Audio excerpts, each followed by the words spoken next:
રાખી અને ધીરજ રાખજો થોડી.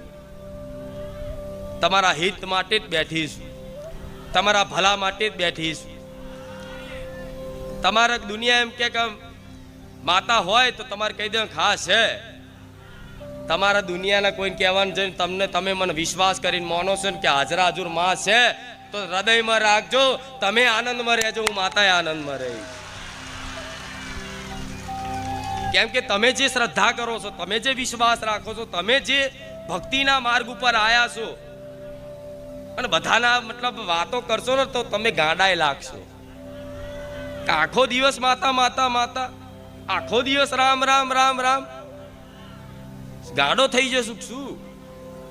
એવું જ કહે છે ને ઘણા જે ભક્તો મારા ધામમાં આવી ભક્તિ ભાવમાં જોડાયા છે ને, એના પરિવાર વાળા, એના કુટુંબ વાળા, એના સમાજ વાળા, એના ગામ વાળા ધીરે ધીરે ધીરે ધીરે એમ કહે છે કે અરે આખો